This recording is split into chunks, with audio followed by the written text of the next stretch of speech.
You're right. The transition to TV writing was a bit of a challenge at first. And I am so grateful to the CW for giving me a chance to prove myself, since they have given me control of so many of their creative projects.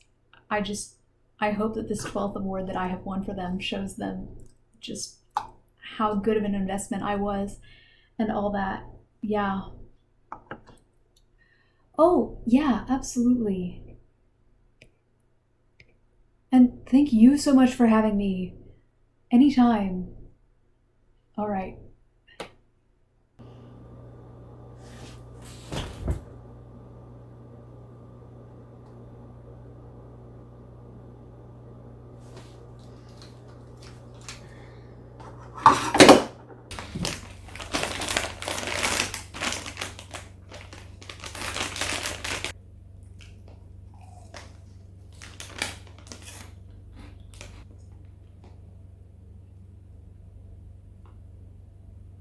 All that success. Millions of people tune in to watch your content every week. Why do you still feel so empty? I don't know. I guess it's because I know I'm only doing it for the money and fame. I throw in a couple of tropes where they don't belong, and people say I'm subverting expectations. But I know that I'm just a hack. Do you really think that? I mean, yeah. All I'm really doing is taking a bunch of perfectly good comic book concepts and adding in a bunch of angst and drama as much as I can fit into a 40-minute runtime.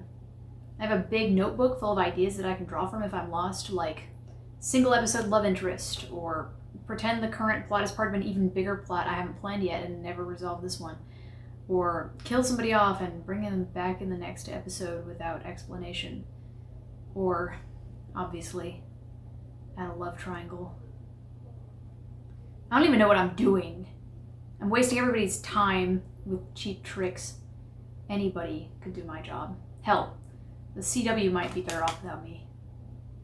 I wasn't better off without you. Yeah! How'd you get in here? I'm always with you. We're connected. What are you talking about? I haven't seen you in years. Okay, you're right. But I'm not gonna tell you how I got in. How much of that did you hear? All of it. Yeah. On the bright side, I've had steady work. How's that other series going? The one we were working on? We never finished it, actually. That's what I came to talk to you about. What do you mean you never finished it? What happened? After you left, we decided to go with a more serious tone. No camp, no drama, unless it was really, really entrenched in the plot. And I thought it was better, but sales tanked. I think some people found it lifeless. Wow. I'm sorry. I had no idea. Thanks. I wanted to come and apologize. I personally didn't like all of the things that you brought to the project, but that doesn't mean that nobody did. What are you saying? Why are you here? I'm saying maybe love triangles do have value. I've decided that I want to finish this series, and I've come to ask if you would be willing to come back. Wait, so, hold on. Let me get this straight. You want to bring back the second love interest? Yes. Yes. The one who was shot twice, then died, then her corpse was destroyed by a nuclear warhead that obliterated everything in a 30-mile radius. Yes. Well, we'd be bringing her back spiritually, symbolically. We're not gonna go digging around in the radioactive residue of what's left of her. Oh, yes, that is what we were both thinking, yes. What do you mean symbolically? How do we bring her back without bringing her back? So, a love triangle, when executed correctly, is fundamentally about the protagonist choosing between two sides of the central thematic conflict of the story, each personified by a character. So, in this case, we have optimism and the will to continue seeking better solutions versus self sacrifice for the sake of victory, which we will simplify into life and death. We have to place the protagonist in a situation where he needs to choose between these two ideals. About that, we sort of wrote you into a corner while you were gone. The protagonist no longer believes that he deserves to live, really? Well then, I guess you have your ending, don't you? Hello, everybody. It's Jade. We're finally here. After 8 long years, we have finally arrived at Hive Book 9, Bloodline. I actually finished this book about 6 weeks ago, but I took that time to kind of marinate in what had happened and turn it over a bit in my head. And this book was really interesting. I should start out by saying that of all the books that we've covered in the series so far, this was definitely my favorite to read, because if you were reading along with this, it may be difficult to understand that I haven't had the opportunity to read a new Hive book since I was in 11th grade. And now I've graduated from college, and that was actually quite a while ago. So the experience of getting to read this as an adult was magical. And on top of that, I really enjoyed this book. I know a lot of Hive fans. I know young Hive fans and older Hive fans. I've run a Hive blog on Tumblr for almost 10 years now, so I know quite a bit of this fandom, and they all told me, Jade, brace yourself. This is gonna be bad. Now the thing is, when I took my notes for this, I ended up with 25 pages of notes. So I'm going to have to split this book up. Today I will be doing a high-level overview of everything that happened in Bloodline up until the epilogue. So the epilogue I will be recording a video on tomorrow, as well as doing some final analysis of the overarching themes of the story and like a ranking of all of the books in the series, comparisons between them, what worked and what didn't. But the thing about this book is it feels very different from the rest to a lot of people because it was self-published. The other books didn't really have an editor, but this one didn't even have spell check. Okay, it probably had spell check, but the quotation marks are all over the place. The punctuation is just everywhere. And to a lot of people, this can throw things off, but I'm a huge web serial fan. I find that things that have gone through the corporate meat grinder, I don't prefer. You know, the books that are produced by traditional publishing, exactly like we said in book 1, they need to be designed to appeal to an audience for some reason. This book was greenlit because they figured they could market to the same audience that was reading Harry Potter at the time.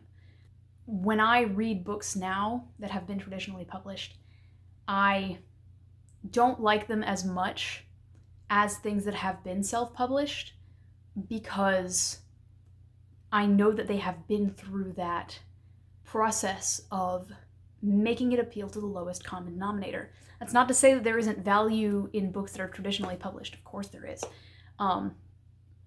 But coming away from Bloodline, I am 90% sure I know why this book was not allowed to be published by Bloomsbury. And that is because the protagonist's mental health causes him to kill himself at the end of the series. There is no other way this series could have ever ended than by Otto sacrificing himself for the Hive. And you can see this coming from a mile away. I've been talking about it for many, many books now, but there's evidence of it in book 1. And of course, there were external factors. You know, this series wasn't selling particularly well, although when I talk about this series, I do frequently come across other people who have read it. But I found out something this week that really just drove the point home for me and just made me really, really, really, really, really, really angry. There's another series that was coming out at the time that I've brought up a couple of times in this, called Maximum Ride. Maximum Ride is for the same exact audience. It started with a 14-year-old protagonist who was genetically modified. It had 6 child protagonists, and it had a love story that became more important as the series went on. Similar themes of humanity and all that stuff, massive destruction, superpowers. Basically, Maximum Ride is a great prototype for what a successful version of the Hive series would look like. And ask anybody who's read the entire Maximum Ride series who's over the age of 9, and they'll tell you it's a dumpster fire. It's trash. It was written by James Patterson. The first few were written by James Patterson. It was passed on to ghostwriters, and each consecutive ghostwriter didn't read the books that came before it. The plot holes make no sense. Things come up and are completely abandoned. People die and come back the next book with no explanation. There's the entire back half of the series is entirely dedicated to this dumbass love triangle about this girl and the boy that she makes out with every other page, and then this like specially designed perfect other half that was genetically modified to be her perfect mate, and she's supposed to like have babies with him immediately and stuff. Mind you, this is the exact same intended audience as Hive. Where Hive got better and better over time. Yes, the line kind of looks like this, but the trend is upwards. Maximum Ride got worse and worse and worse. But the thing is, because instead of relying on things like a coherent plot and character development like Hive did, Maximum Ride relied more and more on the love story. Literally, like 30% of the page space is made up of the protagonist making out with her boyfriend. And that may sound like an exaggeration, but I promise you it isn't. 2 books that started out at roughly the same level of quality. One got better over time, one got worse. But Maximum Ride continued to sell because it had mass appeal that Hive doesn't. We're going to talk a little bit today about, for example, the relationships in Hive. The relationships, both romantic and platonic, among all the cast members are almost hilariously devoid of drama. The most dramatic interpersonal conflict we have ever had was Laura's betrayal in book 7, and she was forgiven for her actions like 5 pages later. This is something that I find refreshing, but it is something that does not sell. Maximum Ride was finally put out of its misery about 5 years ago with Maximum Ride Forever, one of the most awful books I have ever had the displeasure of reading, and I just found out this week that there's a sequel series, the 2nd book of which is coming out next month. The point is, it makes me angry that Hive had to be self-published because its protagonist has mental health issues, but we are still making dumbass Maximum Ride novels. And I'm sorry about this tirade, but the point is, there is a genuineness to Bloodline that a lot of YA books simply cannot even attempt to achieve, because they are filtered through this formula, this selection process, and then passed back and forth between editor after editor to try to figure out what is going to appeal to the most people. Not what is going to resonate most deeply, but what is going to be most successful and rake in the dollars. And look, obviously there have been mass-produced books that make a lot of money. And that are good, don't get me wrong. But I have nothing but respect for Bloodline. Okay, there are things I don't respect about Bloodline. I have nothing but respect for Mark Walden for caring enough to start his own publishing company to make this book. There is a heart and a genuineness and a passion to this that I can't help but believe. Now, this book has more plot holes than Swiss cheese. I have done one reread over the course of the last 3 months, and I keep finding problems. The timeline makes no sense. It was established repeatedly in the last book that Nathaniel Nero did not design the Pacific branch of the Hive, and yet in this one he talks about designing it. At the climax of the last book, Anastasia Furin was shot by Franz with a Sandman rifle, which is specifically a sniper rifle designed to have a non-lethal mode. And in this book, the Sandman rifles get an upgrade so that they can be used non-lethally. You've got to be kidding me. I've been paying attention, but Mark Walden should be paying more attention than me. That being said, there are things in this that are way better than I ever imagined. The density, the efficiency of this book is incredibly impressive, but most impressive is the thematic coherence. And this is where I have to say, I know why some people didn't like this book and why some people did. I know why the majority of people I know didn't like this book, but I did. And that is, did your favorite character get enough focus in this installment?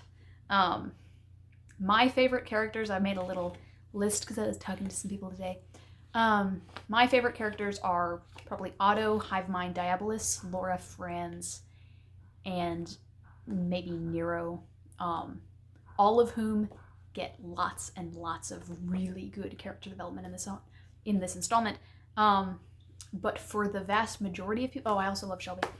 For the vast majority of people who really like, for example, Raven, the most popular character in the series, Raven gets effectively 0 screen time or character development in this. She has the worst plot line by far, which is that she's brainwashed about a third of the way into the book and remains brainwashed for the rest of the book until the epilogue.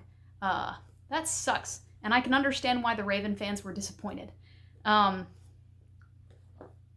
the heart and soul of this book, well, there's 2 of them. One is obviously the relationship between Nero and Natalia. The bloodline that has defined this entire series. But second of all, the heart and soul of the other plot line of this book is the love triangle, which we thought was dead. And as much as I've talked shit about that love triangle, I have so much analysis to give you today. So before we start on page 1, I do want to say one more thing. I'm a huge fan of web serials, as I said. The kinds of books that I read are self-published and is more about the thematic coherence than it is about the plot coherence. It's about making your emotions work from moment to moment with not necessarily an expectation that everything will make perfect sense over the course of years and years and years. For that reason, I'm used to the kind of problems that are in this book. For one, punctuation. Punctuation does not matter. We are not in elementary school anymore.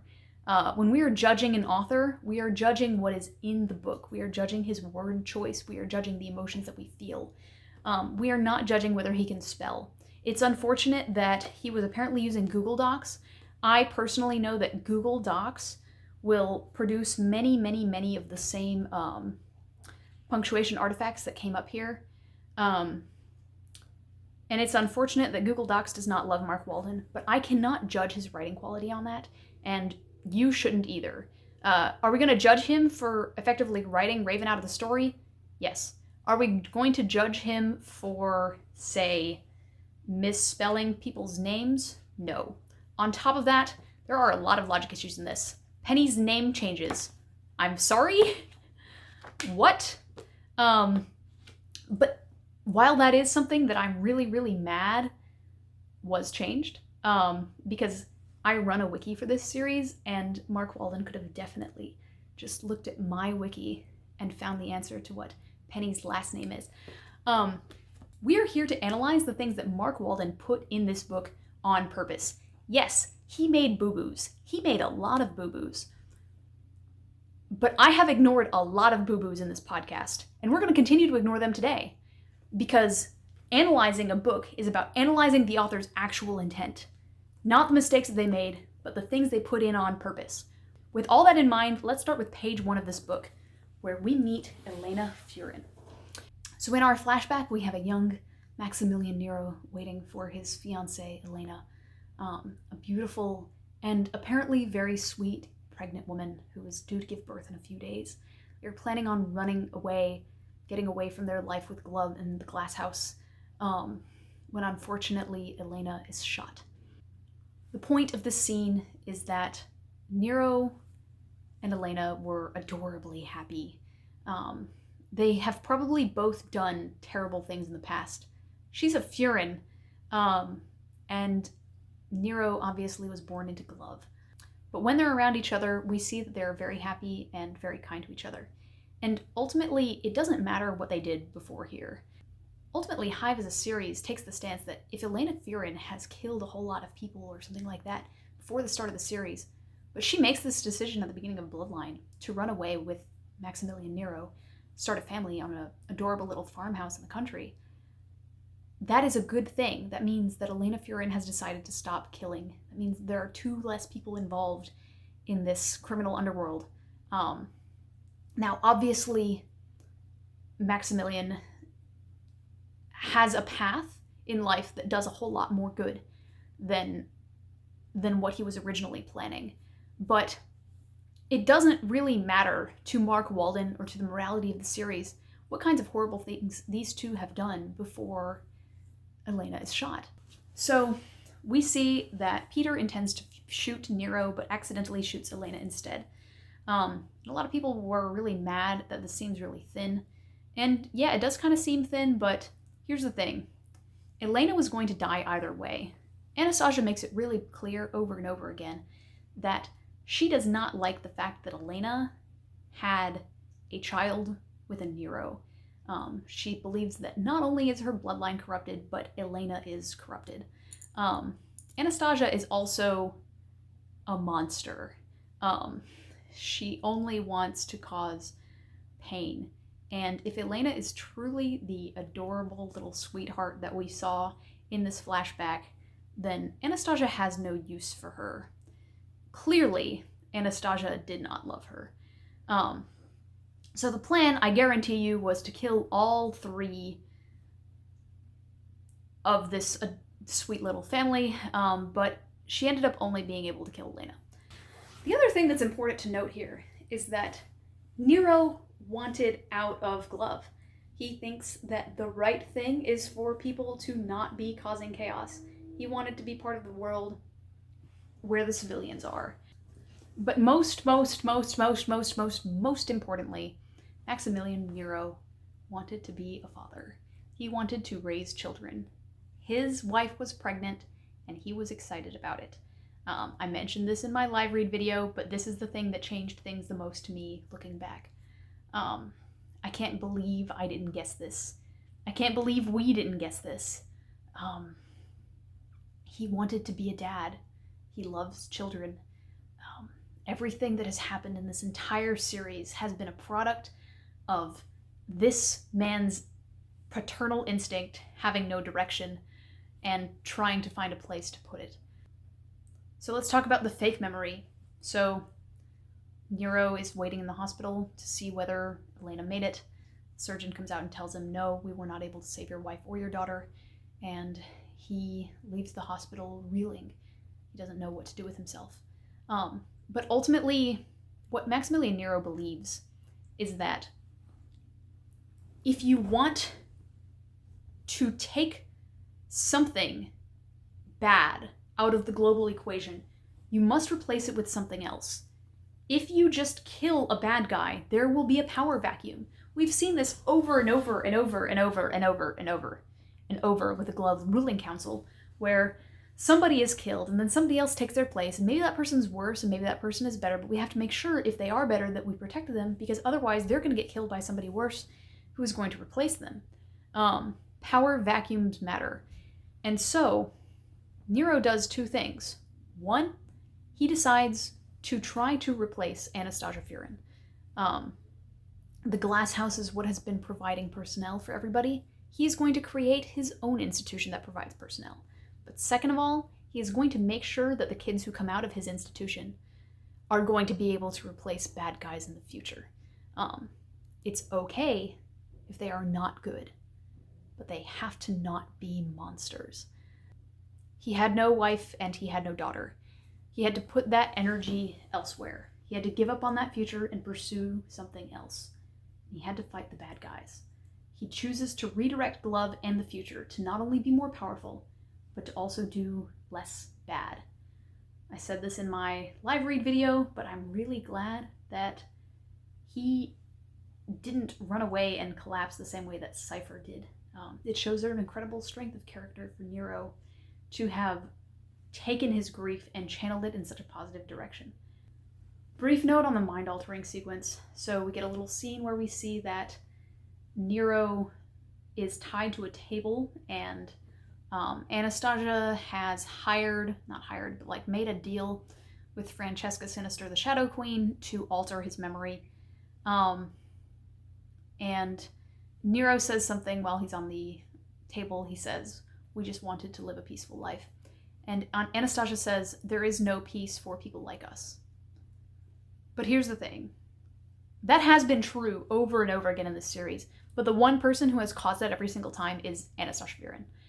She is the person who prevents people from being able to have peace. Later in this book, Francesca is trying to live out the rest of her days as the last surviving Sinister. She's an incredibly old woman. We know her days are numbered. She's enjoying retirement, even though she knows that her entire bloodline is gone. And Anastasia is the one who attacks her castle, drags her back into this whole mess. That is, of course, after she steals her DNA and uses it to create a little monster. Anastasia is the person who prevents peace, the person who perpetuates chaos. We'll get back to that later. Point is, when Anastasia dies here, peace becomes possible. When Anastasia dies, at the end of the book, peace becomes possible. But we're talking about the epilogue tomorrow. Now we got to talk about the real memory. I told you I wasn't going to talk too much about the actual problems in this book, but I have to address this one. This scene is the worst, most unbelievable scene in the entire series. This is unforgivable. Mark Walden, if you're watching this, look me in the eye. What the fuck? So, Maximilian Nero has just lost his wife, and he has been told that he has a daughter. Something that he hadn't really considered. He is so excited. He sees a future. It's horrible that Elena died, but he has a baby girl. Later on in this book, Nero makes it clear that even though in the past 30 years he has saved hundreds and hundreds of children and raised them and protected them, all of them combined couldn't replace this one baby girl that he lost. And what happens in the scene is the nurse says, "I need you to sign some paperwork relating to Elena's death. Can I hold your baby for a minute?" And he goes, "Yeah, I'm gonna go wash my hands." No human being in the history of the earth would ever make this decision. Are you seriously telling me that his spouse just died and he abandoned his child that he just found out that he had 15 seconds after she was placed into his arms? This makes no sense. It made me so angry. This may be the only thing I actually complain about in this entire book. I thought this was written by a dad. Anyway, but we are going to move on from there. I'm done complaining. Now, we're going to talk more about the revelation that Natalia is Nero's daughter at the end of this. The thing is, everybody reading this book knows for certain the moment that Elena turns out to be pregnant on page 1, page 2, sorry, that Natalia is absolutely the daughter that Nero lost. But what makes this revelation special isn't the surprise. It's not some grand plot twist that Natalia is Nero's daughter. It is something sweet. It is something that ties together all of the themes of the story. It is a reward for Nero for all of his hard work and sacrifice. But most of all, it is proof positive that his philosophy works. The one thing he has always been trying to do is prevent violence, keep people from killing other people. If you don't kill people, they may later help you to stop overlords, such as the Contessa or Cypher. They may tell you what happened to your long-lost daughter, such as Anastasia did. Or they may actually turn out to be your long-lost daughter. It was made abundantly clear in Book 8. Everybody was telling him that he should kill young Natalia when he came across her, because she was too dangerous. But he was committed to letting her live, rehabilitating her, and turning her into the person that she is today. And that pays off here. Make no mistake, it is not luck that brought Nero back together with his daughter. It is the fact that he has been in the habit of protecting hundreds upon hundreds of children, that one of them happened to be the child that he lost. Luck is when preparation meets opportunity. He provided a home for children in need, and when his child needed him, he was there. Finally, I have nothing but respect for Mark Walden for keeping his mouth shut over this for the past 15 years. Oh my gosh. Going back, I think it's possible that he did not know, or he had not decided that Natalia was Nero's daughter in Book 1. But it is very, very clear in Book 2 that this is the case. So, the fact that everybody was shipping the two of them, I would have had about 15 seconds of self-control before I said, hell no. No. No. No. But Mark Walden managed forums and was actively involved in the community and managed to never breathe a word about this until this book came out.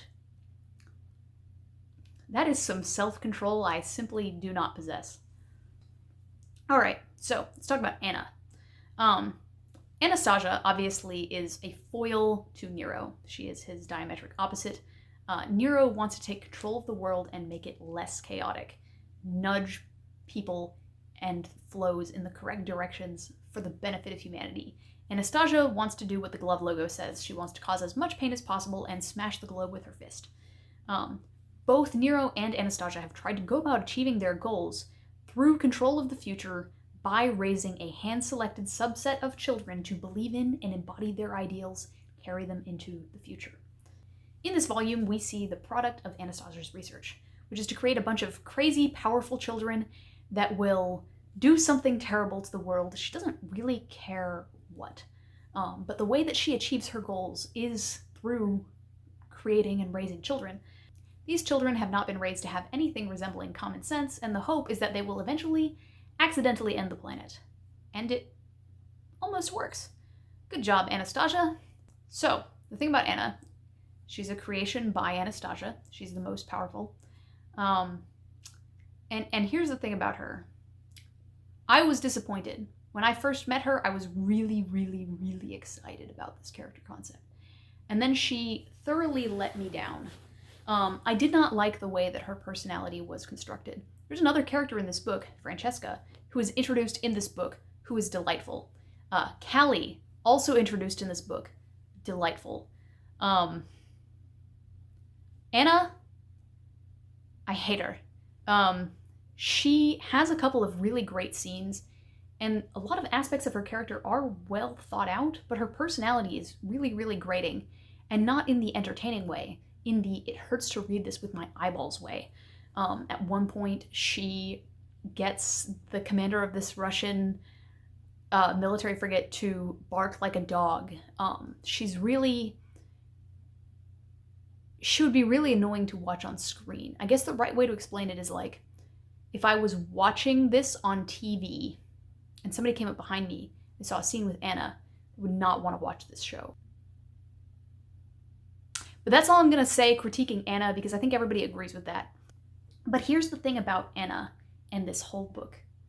She and everything here show that Mark Walden decided to go wild. We aren't trying to pretend this isn't a Hive book. We're not playing chicken with whether there's a sci-fi explanation for the voice.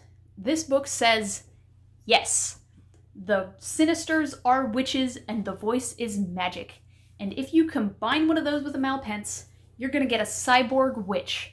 And our final antagonist in the series is a cyborg body-hopping witch. Child. And I think that's really cool. We have giant submarines and nukes, and the bad guy is a genetic clone of our protagonist, but an evil little girl with shades of his dead ex. And I love that. I especially love the evacuation sequence, which we'll get to later. We'll have to analyze her character a bit more later, but for now, let's go with this. Thematically, she's a blank slate. She represents a few things, but one of the things she represents is the kind of child who does not get picked up by Nero. Rather than spending her childhood contained at Hive and learning to care for others and be conscious of the effect she has on the world, she emerges from the cloning tank fully formed and with no childhood. She's very much like the Animus kid from book 5. She's a sponge and she's a bit of a hedonist. She's a show-off. She wants attention, she wants control, and she wants people to see her as powerful. She's a supervillain, but she has crossed the line into monster. She learns from Anastasia when she's around her. She adopts Anastasia's idioms and behaviors like a child. She doesn't care for other people. After exposing herself to the internet, Anna gains this "I'm 14 and this is deep" logic that really she should have had an adult around to tell her that lack of subtlety is bad. She refuses to listen to anybody else because she thinks she's better than them, or they have ulterior motives. She thinks that because she has superpowers, that makes her better than everybody else. Again, it's a quality that Otto used to have when he was a child. He thought, oh, I'm smart, and that means I'm better. But over the course of the series, he has learned that being smart doesn't make him better, and that also superpowers suck. Anna is powerful enough to overcome the superpowers suck aspect of this series, and she flattens vast numbers of humans in this one. I did actually lose count, and I'm sorry, I cannot give you a final kill count for her. It's a couple hundred. But over the course of the book, she does calm down a little bit. Her motivation by the end is goodish on paper. She wants everyone to live together in harmony with no issues, but she has not actually had the exposure to common sense that she would have gotten if she had been raised by Nero. As far as her actual power set, she's a genetic combination of Otto and a Sinister. We never find out which one. So she's got maxed out Otto powers plus Lucy's voice. She can use the voice through telepathy or through electronics if she's talking to a cyborg such as Otto. Most importantly, she can control a few hundred people or tasks at a time, something that Otto cannot do. Otto can only interface with one device or whatever at once. So I want to talk about monsters, the kinds of people that Nero wanted to prevent. The thing is, what almost all of our villains had in common, I think just minus Cypher, that they all wanted to be important. Jason Drake wanted to nuke Yellowstone so that he could be the savior who rose from the ashes. Peter Furin was willing to let the world burn if it meant being one of the people left making decisions. Anastasia wants to be the person closest to ending the planet so that she can have made her mark on the world. Contessa, as we find out in this book, she was not actually the oldest Sinister, so she was trying to find a way to be important within the grand scheme of her family, and it meant that she was just a petty little, nobody. It's hubris, it's self-importance, and it's exactly what Nero wants to remove from his children and the world. So fanfic writers and fans alike have asked for almost a decade now, where is the therapy for Hive students? Remember that kid who was forced to kill his own dad, or the one who was forced to kill a bunch of her classmates, or the one whose father designed him to be an unwilling spare body for himself so that he can have no real bodily autonomy? Those kinds of things can seriously mess up a person. We find out in this installment that the school does actually offer a mindfulness and meditation class to try to foster student mental health and all that, which is really sorely needed, and I'm glad we got that clarification. So in our first section with the students, we cut to two of the most traumatized members of the young cast, Otto and Laura, who have apparently decided to forego this school-provided mental health program and take study hall. which they are currently skipping to make out behind the bleachers. No comment. But this, and all of the students' behavior in the entire book, is not treated as juvenile. It's really interesting, and I think I like what Mark Walden is doing here. The characterization of the students puts one thing in priority, showing that they are no longer children. They are young adults now. They are very different from who they were when they were little at the beginning of the story. They are mostly trusted, or at least feared, by the other adults around them, and their decisions about their own well-being and future are treated as valid. So the thing about Otto is, he is still effectively convinced that he is going to die, and sometime soon. He doesn't care about studying for his final exams and starting his life. He doesn't think that he will have one. What he is prioritizing now, and what he has been prioritizing since the end of Book 8, is just making the best of the time that he has left. What he wants to do with that time is hang out with his girlfriend. But despite the fact that Otto is characterized largely as having only Laura to live for, the book doesn't seem to think that this is a bad thing or that it's not enough. There's this book series that I really adore called The Expanse by James S.A. Corey, which is two happily married men who take a really revolutionary approach to writing fictional relationships. They said around the release of their second or third book that they see a romantic relationship as being two people who agree to be nice to each other for a long time, and then they just keep doing that. The romantic relationships in The Expanse are really emotionally potent, but almost entirely devoid of the drama, repeated breakups, and misunderstandings that a lot of other works tend to rely on. This also extends to the friendships and crewmates, largely, that exist in the series. I found it really refreshing and cool that going into Bloodline, all romantic relationships are established and healthy, friends continue to get along unless they are Penny, and information is freely available unless someone is actually trying to deceive someone else. Imagine how annoying it would have been if going into this installment we still had to worry about whether Wing and Shelby are going to get together, which would have just been one more thing that had to be accomplished in this installment. The fact that they've been together for more than a third of the series adds a lot to the heart and the dynamic of this entire saga. I think it's good. Mark Walden is a father who, as far as I know, is in a happy marriage, and those values are really apparent in this final installment. The good guys are parents who love their kids, and the young people are in stable relationships who get emotional strength from each other. The future of the kids is in each other and the things they can do together, or the things they inspire each other to do. So this opening scene on the bleachers does a couple of things. First and foremost, it is supposed to make you feel afraid. We cut from Nero and Elena, who are two very happy young people in a banterful, sweet relationship, over to Otto and Laura, and really, really have to hope that one of them doesn't die by the end of this book. Whoopsie daisy. But it also does something really interesting. This scene has really, really weird pacing, but in it, all of the characters involved somehow reference their own endings. So, spoilers, I guess, for the epilogue that we will be covering tomorrow. Otto makes fun of Laura for being raised in Scotland, which is a place he goes at the end of this book. Laura talks about being nagged by her mom, something that happened in the epilogue.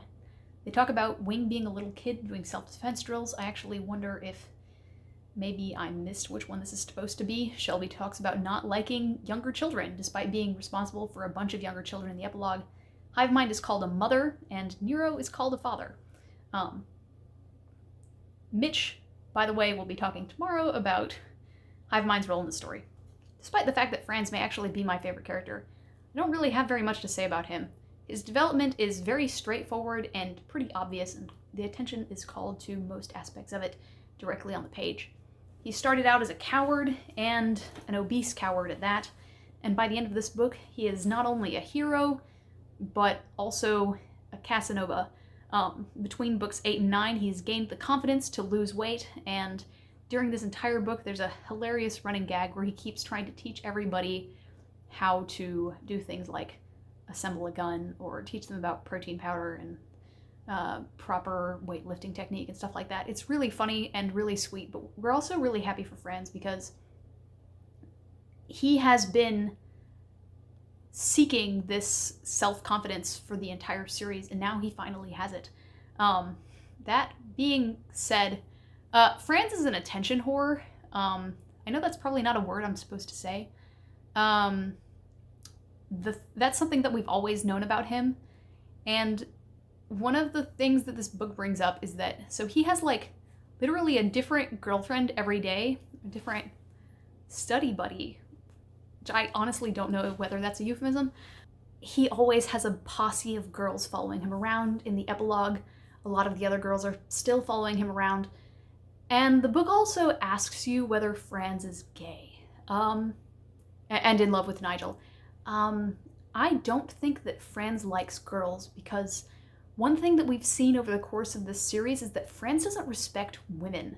I think he likes the attention that he gets from all these other girls because he's an attention whore, and not because he likes girls. I mean, the thing is, if we remember book 4, when he was rescued by Raven, Shelby, Laura, and Lucy, he was like, now a real man is gonna go save the rest of our group. That's just something that we've brought up a couple of times. Also, Franz's love for Nigel is treated with the same emotional weight as, like, actually more emotional weight than Nero's love for Natalia, his daughter.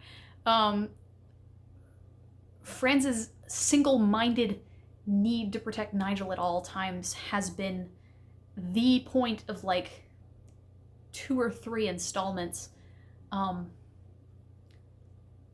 I'm not a shipper, but I'm under the impression that Franz is gay. I started to pick up on it in book 8 when I first read it, but everybody else started to pick up on it in book 4, and going back and reading this series again, I think that this is something that was not planned from the beginning, but somewhere in, like, book 6-ish, Mark Walden said, "Oh no," or "Oops, I accidentally made a gay character." So Nigel also gets some really good character development in this, but I'm going to talk about him closer to the end of the book. So let's go to the simulation. This scene basically exists to tell you that this book is going to hurt. It's just a bunch of foreshadowing. Franz, Wing, and Otto are doing basically a practice test for their final in combat class, something Colonel Francisco stuff, and they have to do a halo jump into a we don't know where it's located community, and they have to extract this pathogen and all this stuff. And Francisco throws into the simulation this little wrench, which is that Wing's suit malfunctions and Otto has to leave him behind. Otto screws up, he refuses to leave Wing behind, and the pathogen is released into the wild, killing 93% of the human population, Wing included. After this, Francisco tells him that he did this on purpose. You know, the teachers know that the thing on Otto's mind for a very long time has been the death of Lucy Dexter. Francisco is trying to get him to understand that he will have to make sacrifices, but Otto refuses to even consider the idea. This scene shows us that even though Otto has been trying to enjoy the time that he has left, he's still not at 100%. The tragedies of the last few books are still on his mind. He's pretending the Zero thing isn't a concern, but he's still not able to fully push everything out. Also, it indicates to us pretty clearly that the main theme of this book is sacrifice and all that stuff. Then we get to the scene that made me really, really angry. So Anna starts attacking the school. Actually, she goes to St. Petersburg and uses this quantum computer there. She starts talking to the quantum computer as if it's a precious little creature like a kitten. Something that she does not think of humans, but, you know, that's par for the course in the series. And then she starts to attack Hive Mind and try to take him over. So Pike comes and finds Otto in the cafeteria, has guards seize him and bring him to his knees, and accuses him of trying to take down the school. On reread of this series, I really can't stand Pike. I have a sort of base level adoration for him because He's a recurring character from a series that I really enjoy. But beyond that, I want to strangle this man. This scene shows that he really has no understanding of Otto as a person, but also that he just hasn't ever cared to understand any of his students or the people around him. Okay, that's a little harsh, but Pike has repeatedly shown himself to be just like a little bit of a jerk, low level for most of this series. Drives me insane. But enough about Pike, let's talk about Hive Mind. So each book, a different member of the cast has been an antagonist. Most of these are in increasing order of effectiveness. So we get a different member of the cast who is opposed to the rest of the cast in each volume. And I think that this is really a large part of the point of the series. There's a speech that Laura makes later where she says, "We're all capable of doing terrible things, but we choose not to. You don't have to play by the rules, obey the law, or even be a good person, but you have to keep things in balance. Sure, you're capable of inflicting a lot more chaos on the world than most people, but did it ever occur to you that that might be why we were all recruited by Nero? Identify the people who could unleash genuine, mindless, destructive havoc on the world, and then show them that they shouldn't." So, it is part of the final thesis of this series that each installment we have a different character play opposite to our heroes, or play opposite to the rest of the cast, to show that morality doesn't matter in this world the same way it does to most people in the outside world, or in the real world. In book 1, Nero and Nigel are both antagonists. In book 2, Contessa, Pike, and Francisco are all opposed to our protagonist. Wing is also used by Cypher, who is the antagonist. The Contessa is the bad guy in book 3. Nobody is the bad guy in book 4, which makes it sort of the odd one out, unless you count Diabolus's extremely poor decision-making in that installment, but I'll stop making fun of him. Otto is the bad guy in book 5. Raven is the bad guy in book 6. Laura is an antagonist in book 7. Nobody is an antagonist in book 8. I suspect this had to do with some changes that were probably made to book 8 to make it a soft ending for this series. Finally, in book 9, we get our most intimidating hero turned antagonist.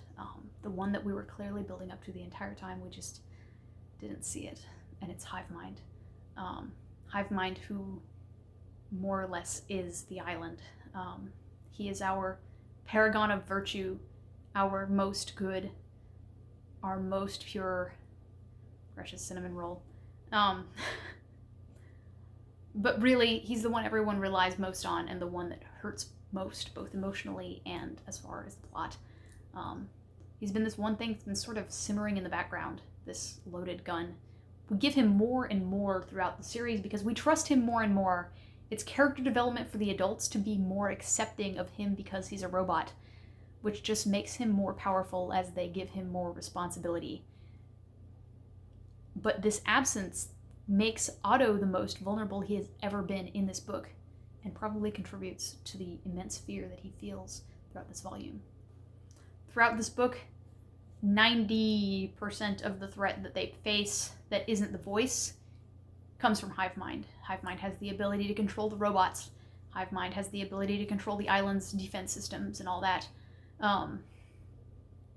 And communication, obviously, between people. So, we find out that Otto has been lying about the zero thing for the past year or so. That's another thing. We did get a bit of a retcon in the amount of time that it takes to grow a humanoid cyborg clone. At the end of last book, it seemed like it was going to be 3 months. This book makes it clear that it's roughly a year. It's 300 days. And it has been roughly a year since the end of last book. It's mentioned a few times that things that happened in the last book happened last year. I think this was a good change. I think that allowing people some time to sort of heal and calm down after the events of last book and, being held in the glass house and all that is good. It also makes Otto's sacrifice at the end of this hurt a little bit more, feel more meaningful. He didn't disappear for 3 months, he disappeared for 10. stuff like that. But what's important here is that Otto hid it from everyone for a variety of reasons. One, he was in denial. Two, he felt guilty. He explains it all to Laura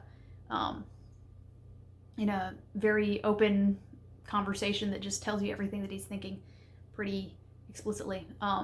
But this part of the story is just a friendly reminder that while Otto is fundamentally a good and kind and caring person, he is manipulative. He lies several times in this book, and Laura's the only person he ever apologizes to for it, because I don't think he really thinks that lying is bad. We're going to talk about this a lot later, but the thing that makes Otto human is the way he relates to others. It is the only character trait that he has that he didn't get from his cybernetic implant. Like we've said before, he learned to read with his implant. He learned computers with his implant.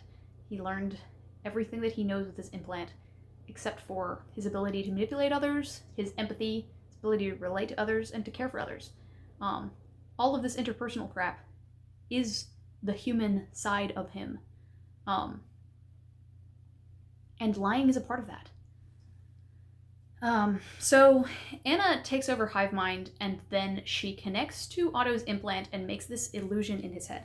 Now at this point, she has had access to the files that Nero and the rest of the staff have been writing down stuff about the students in. So she knows about probably most of the cast. She knows about Otto, and we know that the teachers know about Otto's issues with Lucy because we just got out of the simulation, which was largely about beating Otto up about his issues with Lucy.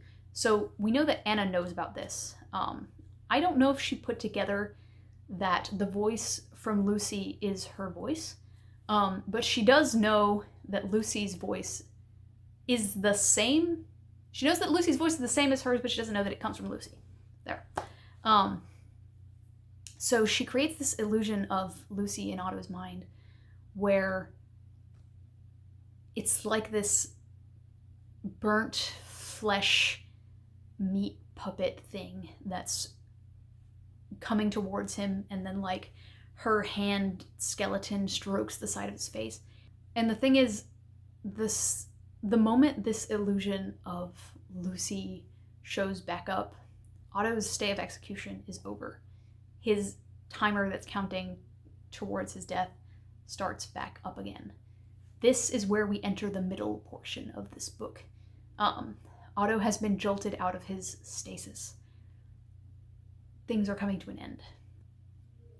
But here's the important bit that we learn here. You can actually gain most of this information just from the stuff that Anna says, but I'm going to use this flesh puppet illusion as my way of illustrating what Anna is like.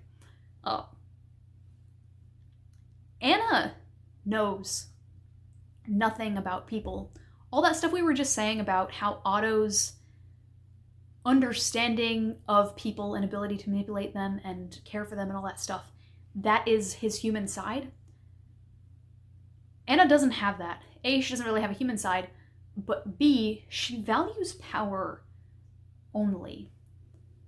And what's really, really interesting is the way that she tries to kill Otto. She creates this illusion of Lucy in his mind that has her voice. And the voice tries to convince him to give up and die to be with her. It says, "Just give in and we can be together again." It takes an extremely shallow understanding of Otto as a person to know that the emotion that he feels about Lucy's death is guilt. The way to crush Otto with this illusion would have been to create something that put Otto to blame for Lucy's death. Something that exacerbated the self-blame that he has for it. But that is not what Anna focuses in on. Instead, she focuses in on this romance, right? She focuses in on this idea that he would want to be with Lucy, even in death. He is sad that she died. He misses her because he regrets the fact that she is dead and what part he had to play with that. But Anna thinks that what he wants is to be with her again in the romantic sense. Why? Because Lucy has superpowers and Laura does not. And to Anna, what's important about a person is how good their superpowers are. She thinks that, of course, Otto would miss Lucy so much. He would want to perish to be with her because she was special, because she had the magic voice. And it shows us that Anna has a really shallow understanding of human beings, but also that she values power, and superpower specifically, way too much. And now's the time that we have to revisit the love triangle. I promise we're only going to talk about this once, but we do have to address it because the series has decided that this is the thematic core of Otto's plotline, and you know what? I actually loved it. So, I was actually going to put this analysis back in the Deadlock video, but I found that I talked about Laura way too much in the Deadlock video, so I ended up cutting it out. Now I really, really regret it because I was right. Anyway, so the fundamental comparison between Laura and Lucy is of course exactly what Anna knows that it is. Lucy has superpowers and Laura doesn't. But it's much more complicated than that, of course. Lucy represents Otto's connection to this concept of ascension, superpowered people and people who are in some way inhuman. Laura, on the other hand, represents humanity. She does the only act of kindness in book 1 while everyone else stands and watches. She's the only member of the cast with an actual living family. She's the one of the students who is most aligned with Nero and his ideals. And the thing about Nero is he chose her, Laura, and took custody of her as a child because she was a ticking time bomb who needed to be nudged in the right direction. The end of this book, the conflict, or the final fight between Anna and Otto, they talk about humanity as this ticking time bomb that needs to be nudged in the right direction, rather than something you take control of. That fundamental idea of humanity as being something that is flawed and is volatile and dangerous, but if we nudge it in the right direction over long enough time, we will eventually end up with something beautiful. All of that is embodied first and foremost by Laura. In the final fight, Otto and Anna describe humanity as a ticking time bomb, but disagree on whether she needs to be controlled or nudged in the right direction and taught to do no harm. So what is Otto's relationship with humanity? Well, obviously he's in a committed relationship with the avatar of humanity, but at the start of the series, he thinks that he's human and everyone regards him as other. But as the series goes on, / as he gets closer to Laura, humanity, everyone sees him as more human, but he sees himself as more other. At the same time, he goes from contempt towards humans to envy to admiration. But the question is, what is Otto's relationship with death? The whole series, any moment of levity is a blessing because it pushes the length of Otto's life just a little bit longer. Death in Bloodline is represented by Lucy Dexter. She has always represented restraint and light and goodness, and Otto has had these shades of darkness. But the moment he gives up that darkness, that part of himself, gives the rest of himself over to the fight for good, he is dead. The first time he thinks of Lucy again, his fate is sealed. Early in the book, he sees a vision of her as an ambling, rotting meat sack stumbling towards him and telling him that they can be together again if he gives up. He never truly thinks of the possibility of his own survival ever again. He simply looks for ways to keep everybody else out of the blast zone. Lucy's ascension and goodness could not save her. There is no place for cyborgs or robots or witches in this world. Humans only. So, if Lucy is death, what is Laura? Laura obviously represents life. She always believes that people who are at risk are alive and that they can be saved. She looks for ways to save others. She's never had a fake death, at least to the audience, and she has taken the most lives at the end of this series. So from this point on, we're in the middle of the book, and Otto is preoccupied with these recurring thoughts that he has about the death of Lucy Dexter. He keeps thinking about how she sacrificed himself for him, and he can't possibly go through the pain of having someone do that again. if anyone is going to sacrifice themselves, it has to be him, because he can't bear to lose another Lucy Dexter. So the kids escape, and they are entrusted with trying to find a plan to beat Anna. They know that they have to leave the island if they're going to find a solution, and Nero says, all right, we don't have much choice, you guys need to go figure it out. He goes with them, of course, but the point is, at this point in the series, they're treated unequivocally as adults who can solve problems. However, Wing and Raven are forced to stay behind. Structurally, this improves on both 0 Hour and Escape Velocity by having the party split with more emotional investment. In Escape Velocity, everybody just left the island except for the teachers, so anytime there was a threat to the students, we were not really concerned because Nigel and Franz were not really in danger. And then in book 6, everybody left the island and we didn't care about anybody that was still there. This has the characters constantly wondering whether Wing is alive, constantly wondering what happened to Raven.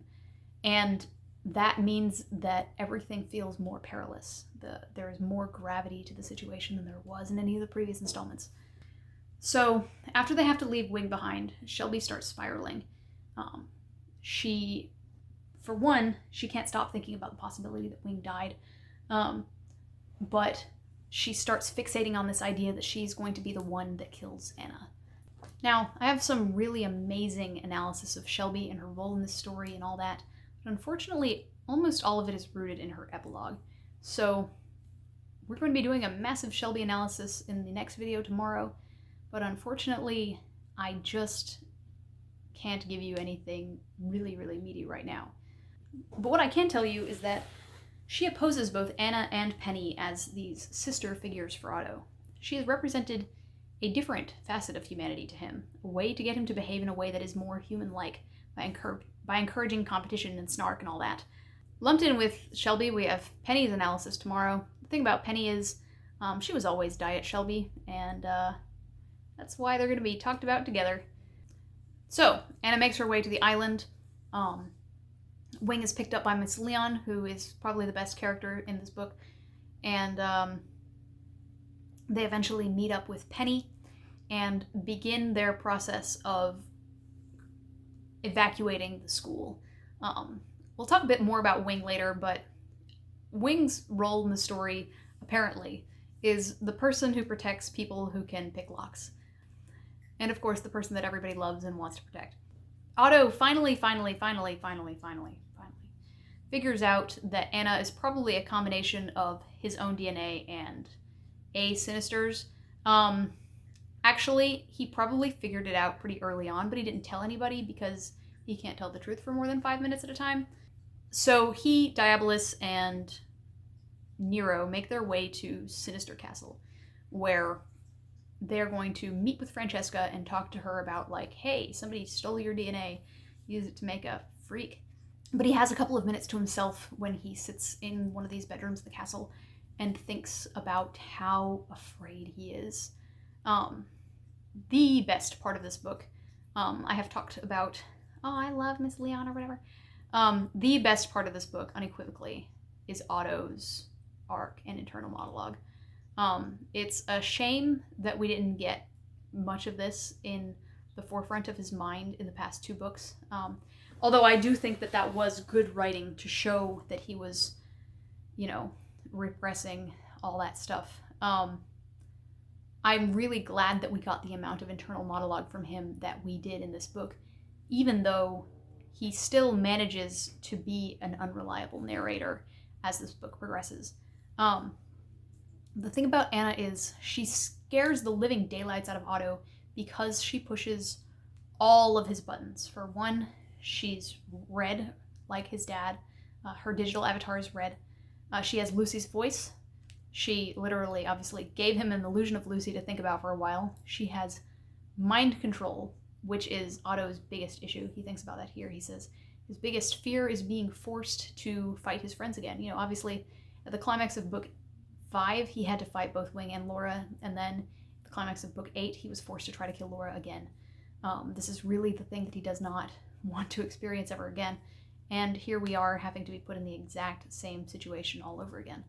But let's count Otto's issues. First and foremost, he grew up unloved with no family. He finds out later he was designed to be a sleeve for other people to use. His superpowers are fairly lame, and he only can really use them if someone is possessing him. He was possessed for 6 months and then eventually forced to fight Laura and Wing. His dad was a massive jerk who only made him so that he could be spare organs. Lucy died trying to save him. On top of that, just the plain fact that Lucy died. He missed the Laura betrayal clues, which he felt responsible for. He had to fight Laura again because of Zero, and then he feels guilt that his DNA keeps being used for these clones. So literally every single one of these is a button that is pushed by Anna. Like, of all of his issues, all of them are embodied by Anna. So we see him freaking out every time we're in his head because he's more afraid than anybody else, and he thinks that he's justified. He keeps thinking, like, everybody else just doesn't understand how scary Anna is. They do. It's because all the things that Anna represents push on his specific personal traumas. He thinks he's protecting everyone else by keeping secrets, but it's really just a product of his own fear. His biggest fear, of course, being turned against everyone else, which is why he's so relieved when they meet the Queen of Shadows. Someone who can protect him from mind control, something he would have always wanted, and he's predisposed at this point to trusting Sinisters. So we meet Francesca.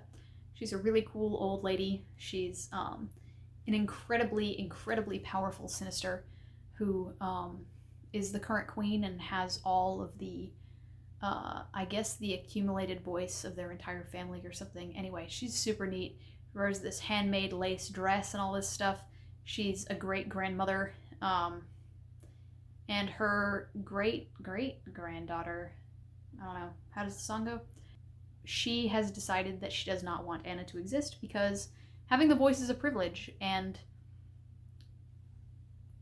Anna is not worthy of it. But here's the thing about Sinisters. They all die. They all have to die. Their castle is destroyed. Everyone in the family dies. In Flack's section, we see just how much Francesca controls the Italian government. Like, when he's trying to get, like, access to Italian airspace and stuff, they just keep getting stonewalled by the Italian government, who says, oh, we can't tell you anything. Whoopsie, we conveniently forgot this or wiped this from our databases or whatever. Because Francesca is in control of, like, half the Italian government. Francesca doesn't seem to be as bad as Maria. Like, she does genuinely seem to be a neutral person. But according to Lucy, no one should have the power to take away other people's choices. And Lucy's mantra, there always has to be a choice, is considered to be like one of the final theses of the series. So, of course, Francesca and all of her progeny have to die. The way this is best illustrated is in this scene with Shelby. So Shelby makes the mistake of calling Francesca goth. She doesn't even call it to her face. She whispers it to Laura, but Francesca overhears. Which, by the way, Otto also called Francesca goth. Just showing another parallel between Shelby and Otto. And Francesca says, I want you to be more polite. And all of a sudden, Shelby's entire personality changes. She's incredibly polite. She curtsies. She is, this incredibly obedient person all of a sudden, someone we've never seen, and who is diametrically opposed to everything else that we've ever seen out of Shelby at all. When we break Shelby down to her core, she is disobedient. She's snarky. She wants to be the team leader because she doesn't like taking orders. She sneaks out all the time. She's the only member of the cast who continues committing crimes in the epilogue. A large part of why she gets along so well with Wing is because neither of them are ever willing to obey orders. So when Francesca orders her to be more polite, it changes her entire personality. It strips away who Shelby is. And we love Shelby. So this scene with changing Shelby fundamentally shows us that the voice at its core is immoral. It is not something that anybody should have access to in the morality of this series. So by the end of this story, all of the Sinisters are dead, and that is a good thing. So they convince Francesca to fight on their side because she wants little Anna to die. And Nero is captured by Anna, and Otto is captured by the United States government. Otto gets to actually talk to the president again, and it turns out that they have a tiny, tiny golf ball-ish sized sample of the Animus left that they collected from the wreckage after Overlord and Lucy died. I like conversations between Otto and the president, because Otto sort of seems to like the president as he would like a younger like cousin. He sort of feels like he needs to protect the president, but also like guide him in the right direction. It's almost funny.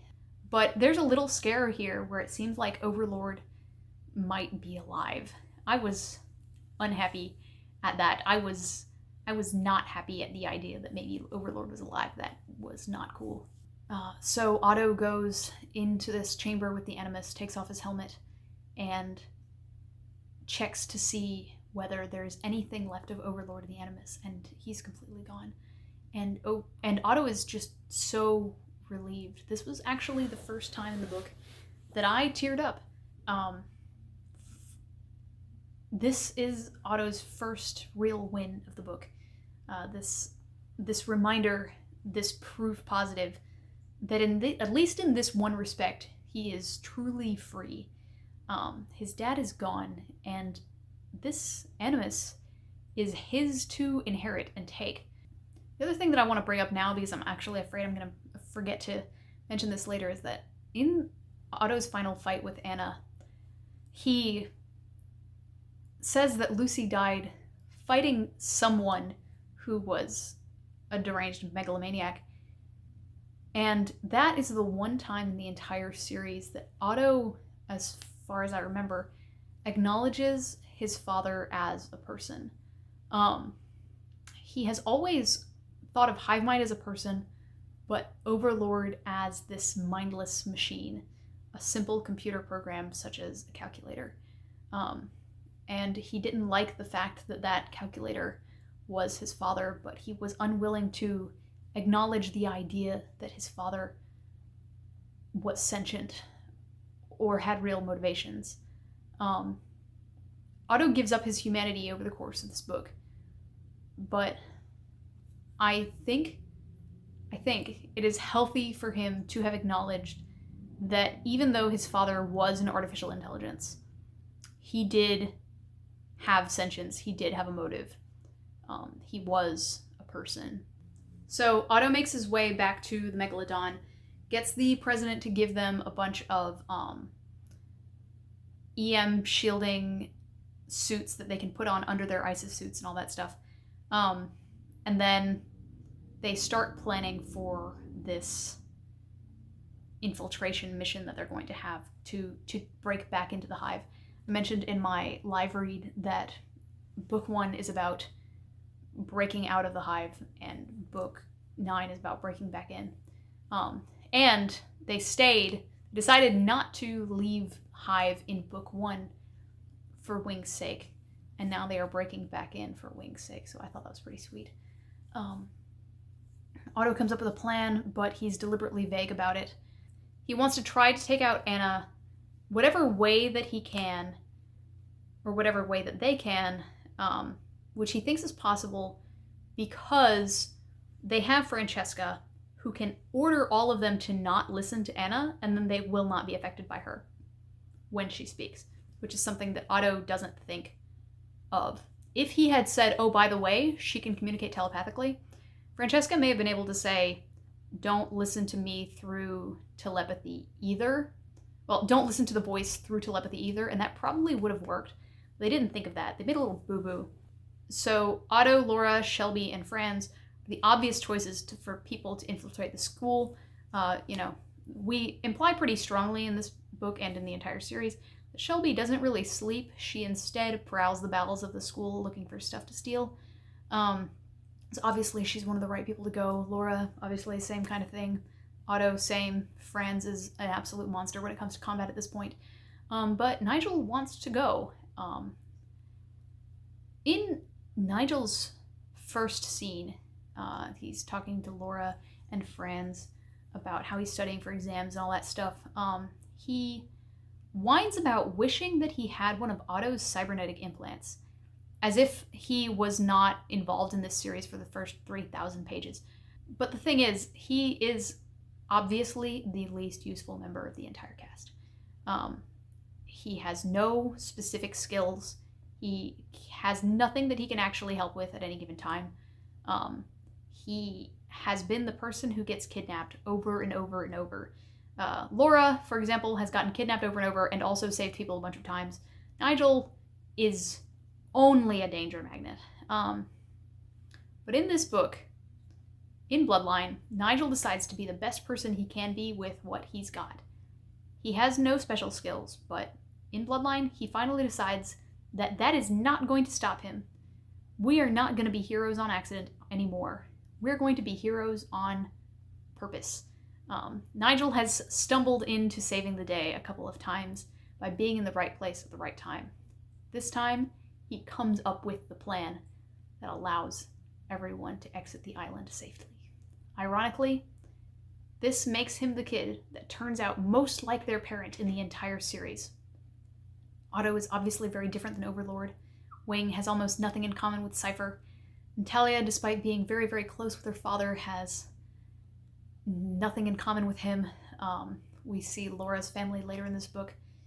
They don't really understand her either. But Nigel is actually the child most similar to his parent in Diabolus. By the way, I said that about Nero and Nathaniel last week because I thought that Nero's degree was in architecture. Turns out I made that up. Or rather, I misinterpreted that. We don't actually know what Nero's degree is in. We don't know if he's an architect or not. So Otto's plan is basically that if they are able to take out Anna, that would be great. But if they can't, he's going to inject himself with the Animus, which will cause him to die, but allow him to kill her. And at this point, Otto starts really, really spiraling. He feels more secure in the knowledge that no matter what, they're unlikely to fail, and he will be able to protect his loved ones. But he pretty much knows he's not going to make it out, or he is starting to suspect it. He has decided that he's willing to make the sacrifice play, and it starts affecting his cognition. At one point, he has this conversation with Laura where he tells her that he doesn't want to enslave humanity, but he could if he wanted to. Where the hell did this come from, Otto? For one, Otto doesn't nearly have the power level necessary to enslave humanity. Like, he just doesn't. Otto has a couple of tricks that he really relies on throughout the series that are useful. We see him over and over again. He can make a missile detonate while it's still in the chamber, thus detonating whatever helicopter, whatever. He can open doors, and he can make people's earpieces make high-pitched noises. That's his normal power output. He can't possibly approach the same power level as Anna. He could never enslave humanity unless he augmented himself in a way that I'm not even sure is possible. Yes, he had that little run-in with the internet that made him desire more power, but I think it was made pretty clear that even though that tempted him, he wouldn't have been able to handle it. He almost died. He would have been ripped to shreds. He's never desired to control humanity. He's not very much of a leader, as we said in the last book. He's a leader within their group, but he's not really a leader of the masses. He doesn't have a controlling personality. There are some control freaks in this story, but Otto is decidedly not one of them. And here's where we get to what Otto's plan is. He thinks he's going to talk to Anna. My dear darling child. Excuse me? The thing is, Otto has always gotten the vast majority of his skills and his power from his cybernetic implant. The only thing that is truly his, that belongs to him, is his relationship with others, his empathy, his ability to manipulate people, but also his compassion. And this is what he thinks he can use to save both Anna and himself. If he is able to successfully talk Anna out of trying to enslave the planet, both of them will make it out alive. But this doesn't work. Sort of. We'll get back to that later. To be fair, he does think this is possible because he thinks he's neutralized to the voice. Oof. So in this conversation with Laura, they're sitting, waiting to make their way back onto the island. Like this conversation with Wing in Book 8, where it's made clear that Otto has no human connections outside of Laura and is willing to die to bring her back, this is like that, except in this conversation, he sort of sheds his final human connection. In the conversation with Wing, he told him, I don't feel like I'm as close with you anymore because you are so close with Shelby and our experiences are different. In this one, he sort of accepts that he is different than Laura in a fundamental way. Maybe this isn't even correct. I mean, they are obviously very, very similar and have similar mindsets, but this is the way he sees himself. Of course, he still loves Laura, but he does not feel like they are the same. He accepts his own death here and sort of gives up on the idea that he will return. He tells her that she makes him more human, and she says, it doesn't matter what's been done to you, where you come from, plans other people had for you, you're the most human person I know. Thanks. Otto suddenly sounded sad. That means more to me than you probably realize. Because this is where he emotionally gives in to his separation from humanity. So yeah, that scene hurt. Thanks, Mr. Walden. Laura exits the circle here. She becomes a person he is willing to outright lie to and manipulate, regardless of how much of that is for her own protection. So, they get into the island. It turns out that the whole thing is a trap, and Anna knew they were coming, and all that. Oh, yeah, sorry, I forgot to mention something. So, when Francesca is giving the order to all of the people who work on the Megalodon, where is it? Chapter 11, chapter 10, here we go. So Francesca gives this order to all the people in the Megalodon and says, their words will not control you, you will hear only my voice. A couple of people around the room shook their heads as if trying to dislodge a bad memory. Others just looked uneasy as the Queen's words slipped inside their heads. That's it? Shelby asked. I don't feel any different. I think that's sort of the point, Otto said, hoping that the Queen's confidence in her own powers was not misplaced. So, who are these people around the room who shook their heads as if trying to dislodge a bad memory? They are people who are already under the influence of the voice that isn't Francesca's. Now, we find out in this book that if you are under the influence of a voice and then the person whose voice it is dies, then that effect is gone. So, who could have been controlling these people? Anna. When they arrive at the Hive, it's a trap because Anna already knows they're coming because she had people on the Megalodon. And that sucks. Anyway, so they go in, it's a trap. Anna takes Otto into the data room, and Laura and Shelby are reunited with Wing, Francisco, and Leon, and Penny, and Callie. We're going to talk about Miss Leon and Callie tomorrow. Wing gets his own really cool double-handed claymore sword, which is significant because now he doesn't have to borrow Raven swords all the time.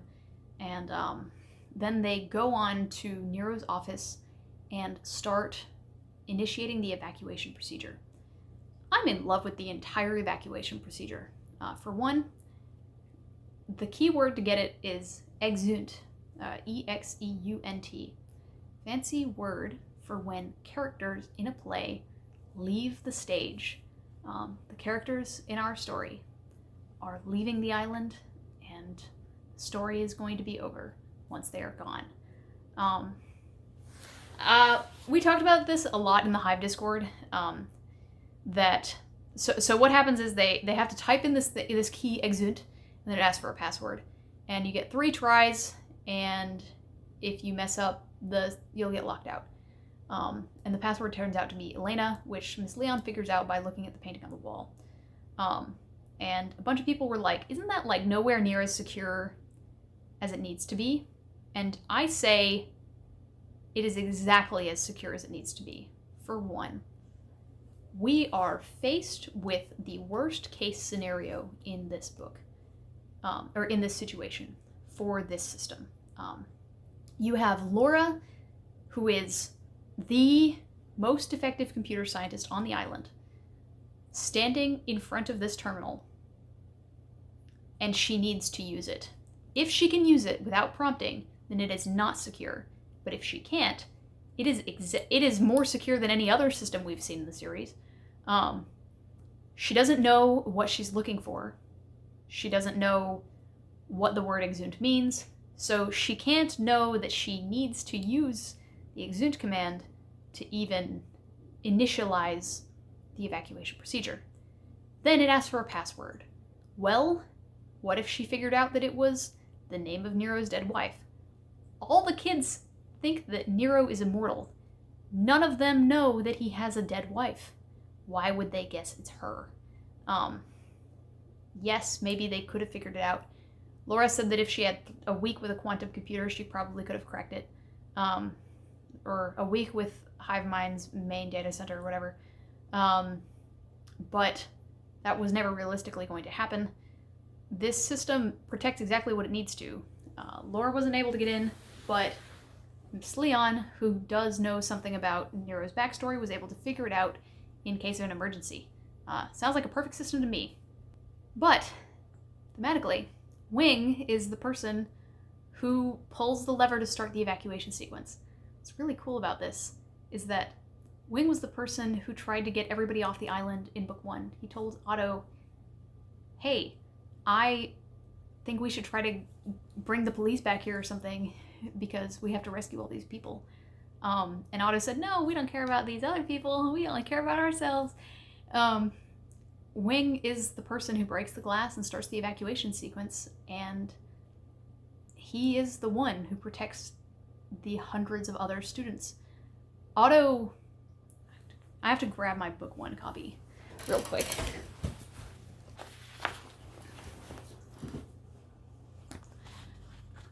I'd like to call attention to 2 passages from book 1.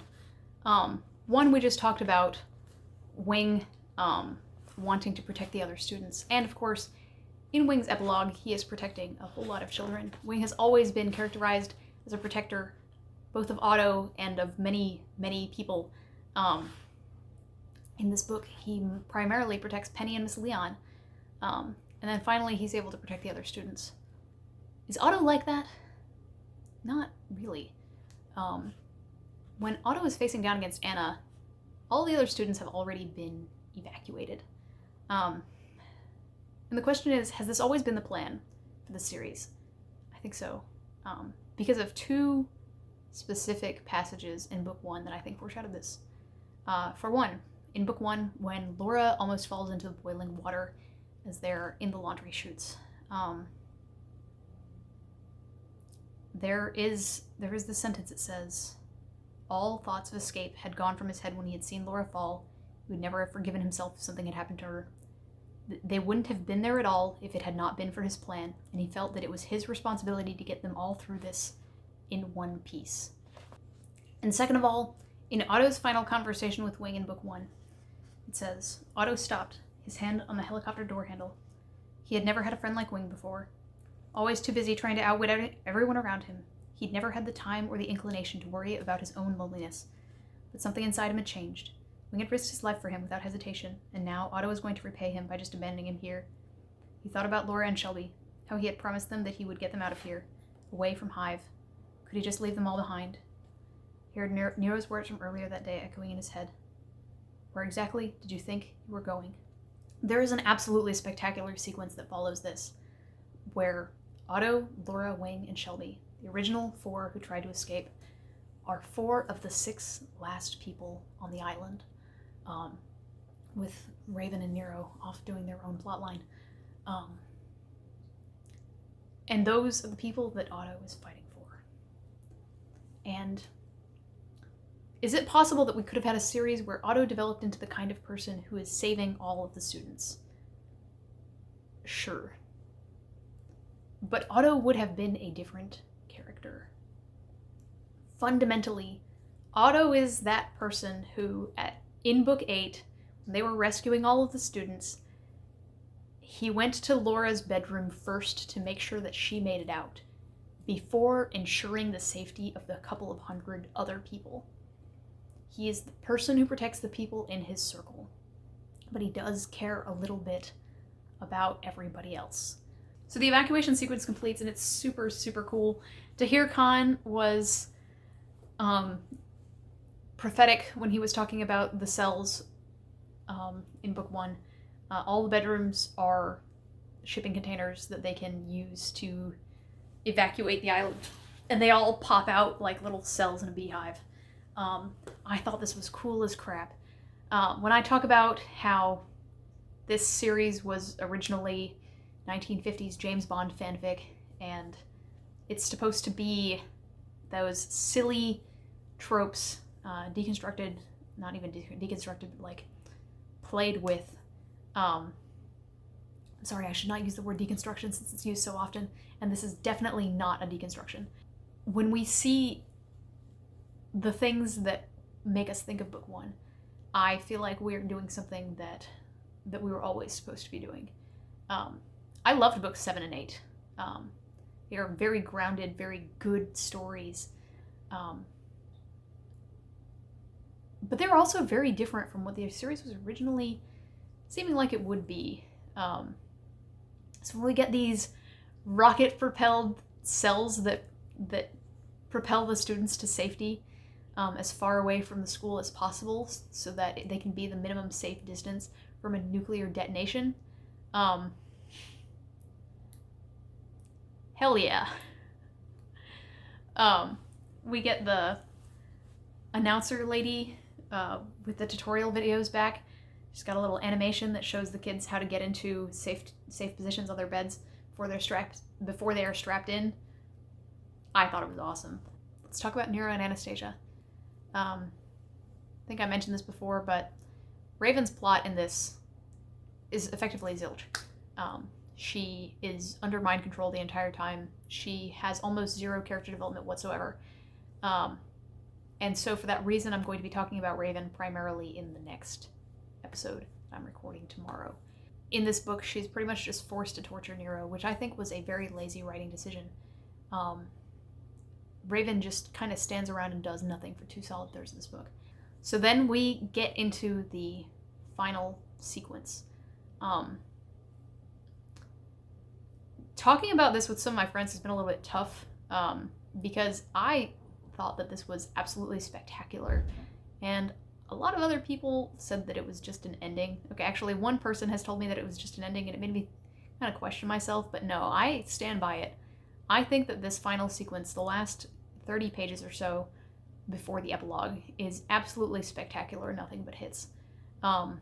Anna's characterization sort of, I'm not counting, but this whole sequence, we see the pods leave the school and float into the water. We see Nigel and Franz, our stereotypical most normal students, the ones that originally had nothing special about them other than their parentage. They are the ones that initiate the power cycle that buys everyone just 2 minutes to finish all their tasks and get to safety. We see this 2-minute timer flash throughout the school and all of the effects that it has. So Nigel and Franz's part is huge. We see the robots collapse not even one by one, all at the same time. We see Wing, Laura, and Shelby proceed back into the depths of the school to get their last person back. 4 who tried to escape at the beginning of this story are the last 4 people who remain on the island. The climax of escape velocity was stunning and atmospheric, but this takes that kind of performance and turns it into a series finale. We aren't fighting in the school. We are fighting the school. I thought it was fantastic. So then we get to the reveal about Natalia and her father. The best part of this is when Anastasia is rolled into the lava. Her corpse, anyway. No, but seriously, this feels so sweet and so earned and very beautiful. There's not really much I can say about it other than because I have done this entire reread knowing that this was coming. You know, the understanding that Natalia is his daughter is just part of the series for me. But let's talk about what Nero's actual philosophy is, as told by the series and as told by Laura, because Nero never actually explains this to us. We see little snippets of it throughout the series, but this is just the way he lives his life. He wouldn't explain to the students what he's thinking. This is his everyday. So Laura, the student whose character development has revolved largely around her gaining more sense and gaining better understanding of people, she's the one who eventually figures out what Nero wants and means and what his goals are. For a variety of reasons. Obviously, she spent some time living with Anastasia Furin, and she's had some very serious conversations with Nero. By the way, I am setting up for something here. In tomorrow's episode, please remember that I made a connection between Laura and Nero. That's important. But she's the one that explains this, because Nero would never explain it. So what is Nero's actual philosophy?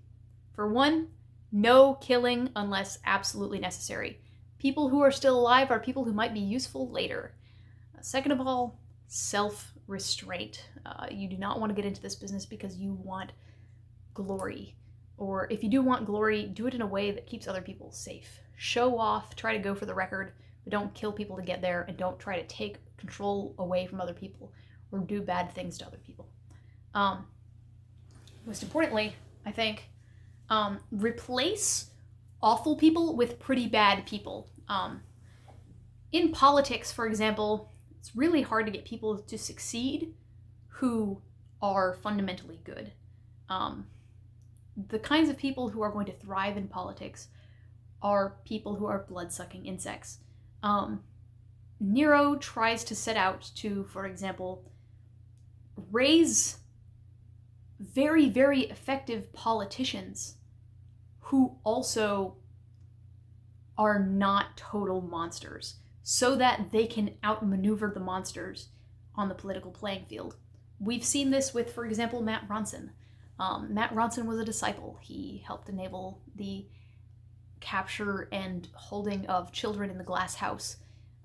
If his position had been occupied by a Hive student instead, what would the difference have been?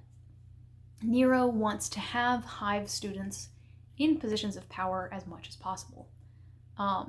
Second of all, extending from that, make people who have the potential to be awful only pretty bad. Take people like Otto, who, for example, when he was a child, he was a little shit. Throughout the course of this series, he's been exposed to friends and all sorts of things that made him a better person. But that's really the effect of things like gifted schools.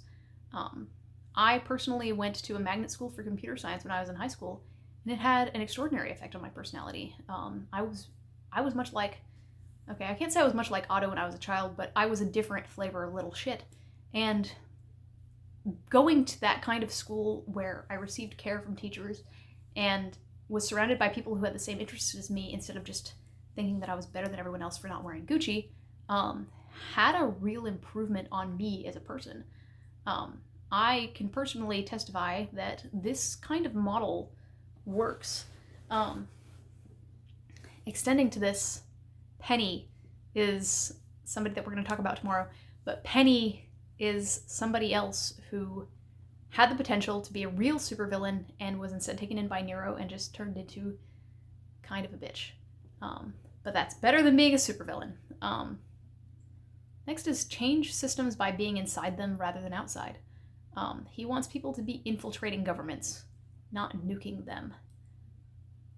And finally, subtlety is good. Long cons, small goals to work towards bigger goals. All of this minimizes chaos. We're not nuking Yellowstone. We are figuring out what needs to be done for the good of humanity, or at least to prevent the worst from happening to humanity. Now, what does this change in retrospect? What does the whole chaos theory thing change going backwards? So for one, Nero using flashy stuff to pacify the students. Otto not being vulnerable to the flashy stuff back in book 1 wasn't because he was special, but because he was hard to handle. Nero was looking to see whether Otto would be able to be manipulated the same way he manipulates everybody else. A student that needs to be dealt with differently, they need to know that early on. For one, this book goes out of its way to show that when you strip away all the cyborg stuff and the mortal peril, Otto is really just a normal kid at this point. Nero isn't taking these kids to make them supervillains. He's taking the kids who are either in danger or at risk of becoming supervillains. So the question is, why does the 0 Hour Protocol exist? I stated last book that Elena's death caused the 0 Hour Protocol probably because, like, Anastasia probably attacked the Iceland branch, killing Elena, and therefore, because Anastasia used to be a member of Glove or something like that. A bunch of backstory stuff is what I was speculating, but that's not true at all. I completely misunderstood. The 0 Hour Protocol can kill anyone, Nero or Diabolus included, if a non-partial observer, a robot, determines that they are threatening the students or humanity.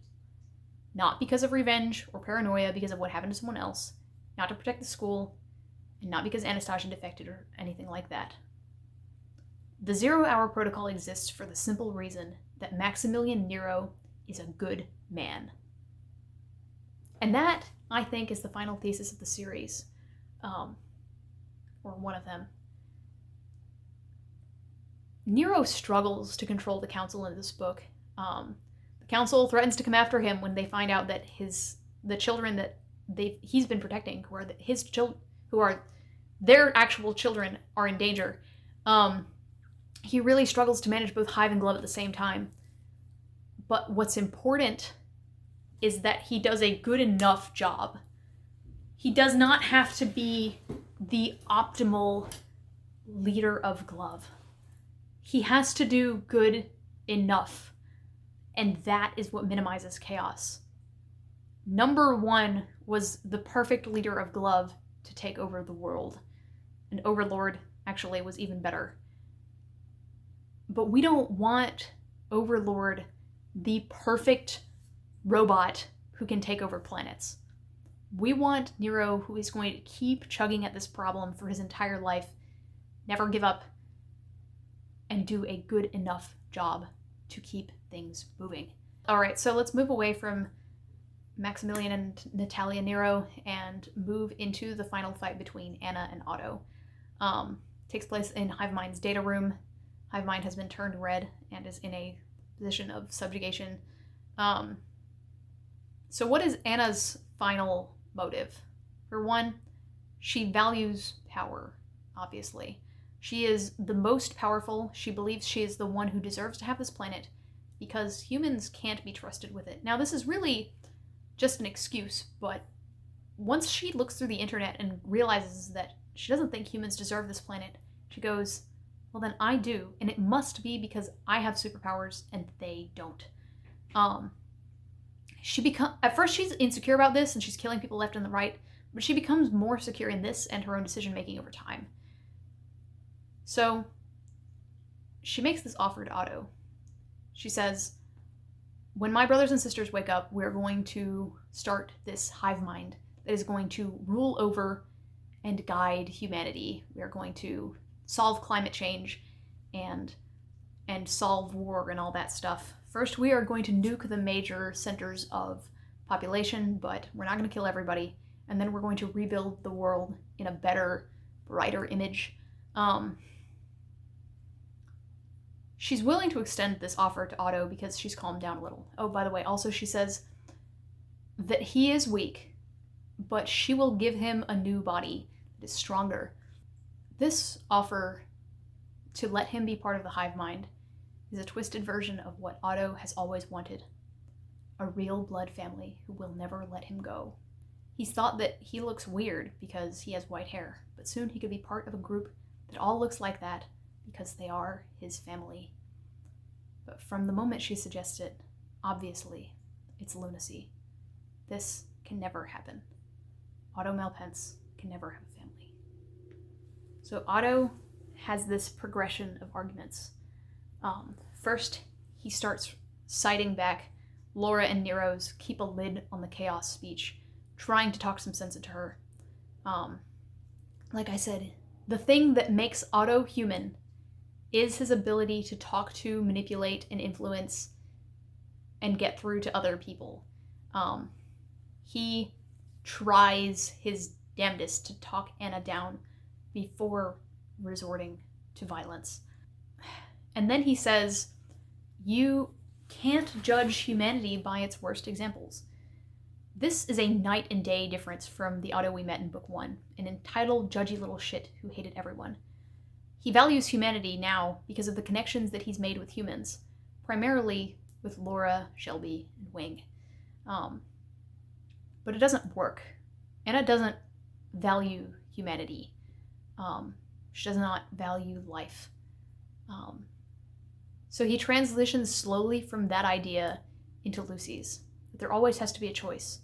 But he transitions into the intrinsic second part of that statement, the part that goes with it, which is that statement is worth dying for. So let's talk about the Animus. The Animus is a toxic liquid designed by Otto's father specifically for Otto's personal subjugation. It has made Otto kill people, and it killed Lucy Dexter. Whatever of her remains are in existence are in this vial. But once its master overlord is gone, he inherits its control. Otto may be the weakest person in the Malpence family, but this puts him on a level playing field. He suddenly becomes a lot less compassionate and quiet. He stands back up, no longer even needing oxygen, and says, "Shut up and die." It takes everything he has, all of the power intrinsic to him and that he got from the Animus, to force Anna to hop out of her body and into the island's data core, and then he locks her away. At this point, I remember I was doing my live read, and I said, "This feels anticlimactic, but please let this book be over." Because I knew Otto has won, Nero has figured out, is well on his way to figuring out what's going on. Nothing else can happen that's good. And so Hive Mind starts acting really concerned about Otto. But Laura, Shelby, and Wing run in, and he hugs all of them, and he tells them, "I know I look bad, but I can purge this from my system. I will be right behind you. Go get back on the shroud." And the thing is, so much was going on. This worked on me too. But what's really, really cool is that every single book we have seen Otto lie in a very obvious, plot-relevant way. In book 1, we learned that when he was a child, he was effectively a con artist. In book 7, he constructed this massive lie that allowed him to be expelled from the school and use his expulsion to do the exact thing that he wanted to do. In book 5, he lied to everyone and said that he did not remember the time that he was under the influence of the Animus because he didn't want them to worry about him. We have seen Otto as a liar since his introduction, and for the first time, not even for the first time, but for the first important time, Otto lies to the audience. And it works. So much is going on, I had no idea. He said, "I'll be right behind you." I went, "Oh, good. He's going to be right behind them." Obviously, if I had been reading this a lot more slowly, I think I would have picked up on it. But at this point in the book, I don't think anybody is really putting it down before they get to the end. There's only about 50 pages from here to the end. Actually, probably way, way less than that. After Laura, Wayne, and Shelby leave, Hive Mind asks Otto what he did, and Otto says, "What I had to do." What's really cool is that this mirrors their actual last words. "What are you doing to me? What has to be done?" So I want to talk about Otto. This boy is determined to die alone. This has been a recurring beat for a long time. He doesn't want people to see him as weak or see him struggle at all. We saw this in the flashback to when he was 3 years old. He only ever tells Laura anything, but even then he tells her like 5% of what's going on in his head at any given time, and the audience gets like 10%. And it's infuriating, but it's precisely because he is so fascinated with his own death. This kid hasn't really thought that he was going to survive since book 3. So Otto and Laura have a lot of conversations in this book where they talk about how it's important to remain optimistic so that you can see the opportunities when they come. But it's been a very long time since Otto ever really considered the possibility that he would make it off the island as an adult. He's 2 weeks away from graduation at this point, and he doesn't know what he's going to do with his life. Wing asks him if he's chosen a career, and he says he doesn't have the slightest idea. This is something that he's been talking to Laura and Lucy about for a long time. He knows that he doesn't want to be a supervillain, but he can't see himself doing anything at all as an adult. He doesn't know what his future even could be because he doesn't think that he has one. I think that Otto's assumption that he was going to die sort of made his death inevitable. At the same time, what we saw here was nothing if not heroic. He may have been depressed, and he may have been under the assumption that he was going to die, but I don't think this was the result of suicidal ideation.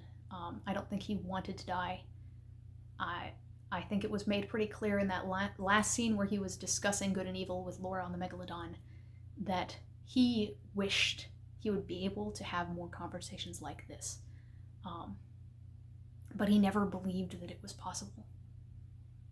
So, Otto takes control of the autopilot and flies the last airship off the island.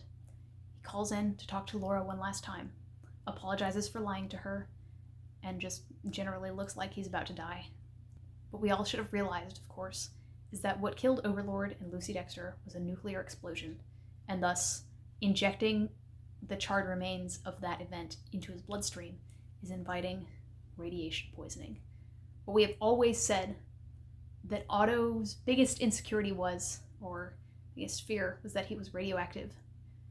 Radiation kills him.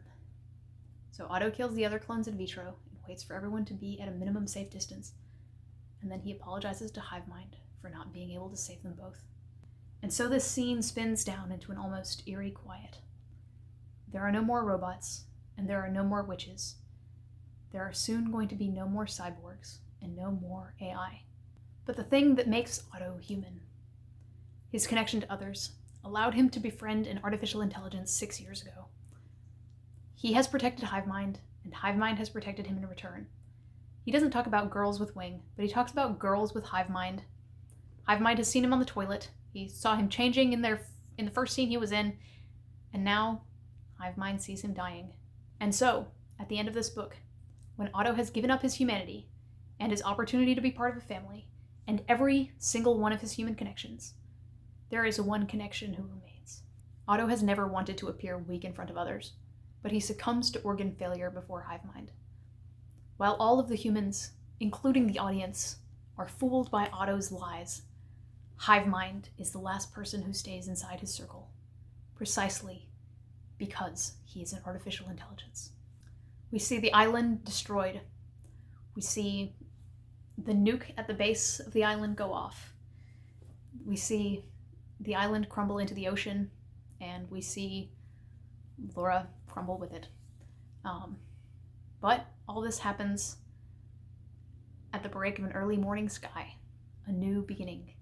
The thing is that Anastasia and Anna and all of the robots die before Otto does, because it isn't the bad guys that are the true antagonists of this story. It is the cybernetic implant in the base of Otto's skull that has made him vulnerable and separated him from everyone else. And so, while Otto has tried to remain optimistic, to try to see the opportunities that could save everyone else, he never tried to look for an opportunity that could save him. But there is one person who has always been single-mindedly dedicated to trying to find a way to get all of the students, Otto included, off the island in a case of an emergency.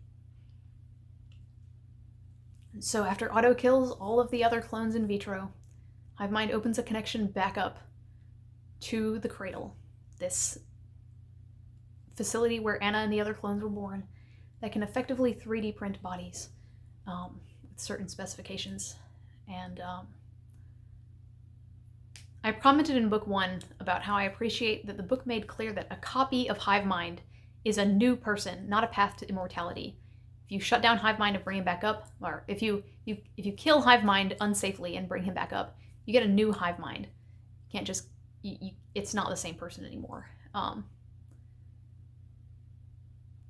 Hive Mind rips Otto out of his implant and sends his consciousness over the internet to the Cradle, where a new body is printed for him. This book goes out of its way to make clear that Otto has been removed from his body and placed purposely into a new body. No duplicates here. This is the same person. All of this is made possible by the fact that in book 5, Otto had to separate himself from his body in order to survive the Animus in the first place. He says that he retreated completely into his implant and his personality was not at all in his own brain. So many things had to come together to save him here.